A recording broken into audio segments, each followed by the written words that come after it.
All right, folks, back here in the Bossman show, Coach Jim Larranaga, the Miami Hurricanes at the ACC. Coach, how you doing today down in Miami, man? Yeah, it's a beautiful day down here, about 75, 80 degrees, and my wife just got back from a nice 5-mile walk. She told me it's gorgeous out there. I'm going to be heading to the gym any moment. Well, Coach, I got a friend of yours and mine. I want to tell you hello, Mike Costa Bill from Precision Time. So tell Coach Larranaga I said what's up. So Mike wanted me to give you a message today. You tell him I said hello. I sure will. Now, Coach, let's talk about your team, man. Coach, March 11th was my birthday, and everything kind of shut down. So you're pausing in Greensboro with your team. So how was that going from playing the tournament in Greensboro to having to go home and go online from being in person in class, do all this COVID stuff? How was that for you and your staff, Coach? Well, first of all, the year of 2020 is going to go down in the history books as one of the greatest challenges in America's history. And for our team, our players, I think they've handled things extremely well. We were shut down from middle March to the middle of July. Starting on July 20th, we've been able to get back into our practice facility, not our arena. The arena has been used for classes, so we haven't been in that. But we've been in our practice facility. We have not had a single player or coach test positive from that July 20th to today. And I'd like to be knocking on the wood so that that continues to be good fortune for us. But our guys have handled it well. My staff has done a terrific job. But we're very, very pleased. And academically, Coach, I know for me, if I had to go from in-person to online, it would be tough for me. I'm more of an in-person kind of a guy. I learn better that way. So how is that for your young men having to learn virtually when they used to be on campus, in class, having session study halls with staff and coaches? How was that for you and your players? Well, I know for me it was ridiculous. I couldn't stand the Zoom meetings. I think one of my first Zoom meetings was 3 hours long. Wow. And I thought to myself, if my players have to sit in class like this, how are they going to learn? And if you take that back to elementary school and high school, I think this has been a very, very challenging year for everyone, no matter what the age, what your profession. Life is very, very different in 2020. Yes, sir, Coach. And so how did you use this time to teach your young men about adversity? Because, 18 to 22-year-olds, they're not used to adversity, haven't lived life like you and I have lived life already. So how did you kind of keep their minds sharp and fresh in perspective to say, hey, things in life are going to happen like this, and handle it a certain way, and don't let it bring you down? Well, that was the thing that my staff and I decided back in March when our players, we were going to be separated from them. I started texting each and every player every single day and getting some communication between them, because we believe communication, developing strong relations, is how you develop a culture that you can be successful year in and year out.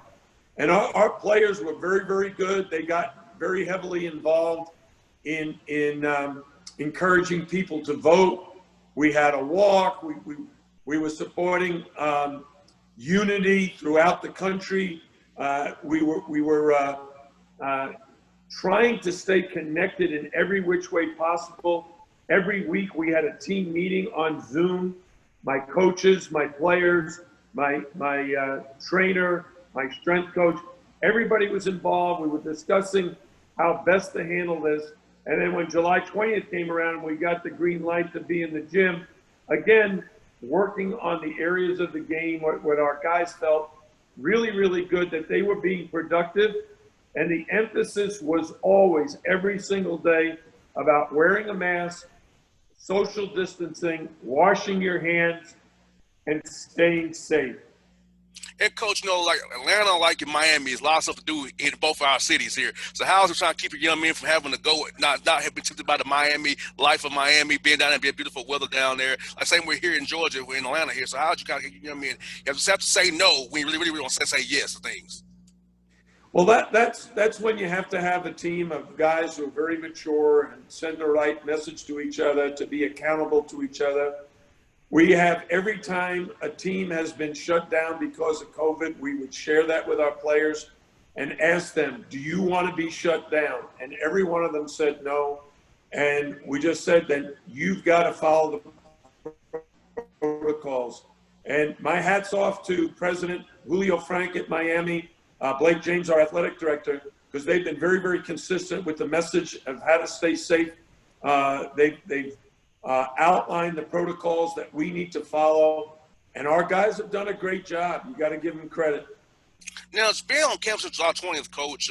How was that ramp up for your guys? So it was inactive for almost 4 months. So how did your guys kind of ramp them up so they don't have a nagging injury all year long, so they can be ready to play here, come here here against North Florida here real soon? Yeah, well, injuries have been a problem. In the last several years, we've been snake bit. And this year, we've got a guy with a sprained ankle. We've got a guy with a sprained knee. We had a guy who came down with a serious case of hives, where if he practiced, he'd be itching all over the place. We had a guy tear a ligament in his foot and have to have surgery. So even though we've been able to stay COVID-free, we haven't been able to stay injury-free. And as you look around the country, you see so many other programs are having this same issue. And even in the NBA, you saw what happened to Klay Thompson yesterday. Yes, sir. I mean, he re-injured one of his feet, and the last I heard, it may be a torn Achilles. And if that's the case, that's very, very sad for him. But it's also a message as to how prevalent injuries are throughout the NBA and college basketball. Yes, sir, Coach. You know, this is going to be a weird year for injuries because of inactivity. If safety you have to get shut down, say like your opponent against Stetson, they got shut down December the 4th now. So being off 2 weeks and trying to ramp back up to play, that's asking for something to go wrong. Because you're out 14 days. So I feel like it's going to be a lot of this college basketball will be COVID, injuries, just having just to manage your roster the best way you can. The war of attrition almost, Coach. Yeah, we had a player, and that's a great point, because we had a player who had to sit out for 3 weeks due to a sprained knee, and he's now back, and he wants to go full throttle. Yet he's not in the shape for him to play, 20 or 30 minutes in a college basketball game right now. He's got to kind of work his way back in, and there's not a lot of time to do that because we open up a week from Sunday, November the 29th, and hopefully he'll be in good enough shape that he can log some quality minutes, but we don't want to really push him too hard and end up having another injury. Now, Coach, for you guys and your scheduling wise, how was that? Because I know you have had it done prior to the day getting pushed back. Then you got to focus on COVID and being more regionally than you were. And Stetson had to change their date as well. This December the 4th. So, how was scheduling trying to get things done, find teams to play locally where it can save for everybody involved? Yeah, we had 7 games scheduled between November 10th and November 25th. And then when the NCAA announced you can't start until November 25th, we had to rearrange our entire schedule. 7 games either had to be postponed, which we had 2 games with in-state opponents that we were really looking forward to the matchups with Central Florida and Florida Atlantic, and we can't play those games this year. We've got to push them back to next year. We were scheduled to play Stetson on November the 25th. We've had to reschedule that one. We're hoping to play them on December 4th. So scheduling has been a major obstacle for all college teams. There's going to be a lot of cancellations. You see where our football team, they've rescheduled and postponed some games into December themselves. Most definitely. And, Coach, for you, putting in your offenses and defenses and out plays, out of bounds stuff, how has that been when you're only guys in and out for us haven't scrimmaged anybody? So how is that going to be trying to get guys minutes and rotations set when your stuff is so up and down right now? Well, that's very true as well. And there's a number of factors. Number one, because of the number of injuries, a lot of guys haven't practiced a lot. The second is the rotations are hard to figure out because if you don't have healthy bodies, you're not evaluating the guys that are out. But every team is in the same position. Fortunately for us, we do have some veteran players who've been out there. They know our system. They understand our offense and defense. The challenge for us is we have been historically a very good defensive team throughout my career, but the last couple of seasons being very shorthanded, we've not been one of the better defensive teams in the ACC. My coaching staff and the players are working very, very hard to improve that category, but we're still a long ways away because of missing so many key players, including Sam Wardenberg, who had surgery. He's out for the season. He was our most experienced front court player. He was our best defensive front court player and our leading returning rebounder. So we lose a lot when we lose Sam Wardenberg. Now, Coach, I have a couple more for you, Coach. How was recruiting this time around via Zoom? I know this is the way put out where you can't go out on the road until April 15th. So how is recruiting via Zoom, being trying to get to know people? I know you're a relationship guy, so how you can't really see them, be touching face to face. So how is that being recruiting young men and talk to their families via Zoom, showing your campus is very beautiful in Coral Gables via Zoom? Yeah, that's one of the things my coaches have done a miraculous job of being very, very creative. With all our recruits, we've had Zoom meetings, and in the Zoom meeting, we show videos of the campus so that they can see.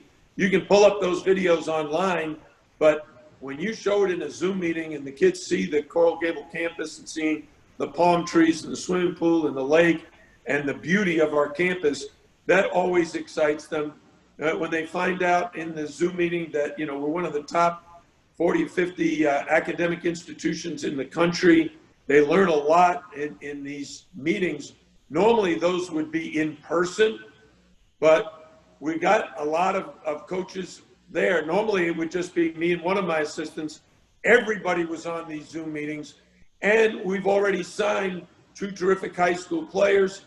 We're involved with some other terrific high school players. We're hoping that will commit to us at some point, and we think we'll have a very good recruiting class. And we need to, because we have 6 seniors who's going to be graduating. That's what I got for you, Coach. Talk about your conference, ACC conference. I know from being here in Georgia Tech, right in my backyard here in Atlanta, it's top to bottom a tough league. So this is the toughest league you ever been in your whole career of coaching, Coach Larranaga? Well, the ACC is the best basketball conference in the country historically, and if you were watching the NBA draft last night, we had 8 guys drafted out of our league, including 2 guys in the lottery, Patrick Williams and Devin Vassell, both of Florida State, who won the ACC regular season. And then you have team like Duke that had 3 guys drafted. This is a powerful league from top to bottom. And when you have legendary coaches like Mike Krzyzewski, Roy Williams, Jim Boeheim, Mike Bray, Leonard Hamilton, these are veteran guys. And then the young studs coming up, Tony Bennett and Chris Mack and Jeff Capel. This is a very, very strong league from top to bottom. You got to be ready every single night.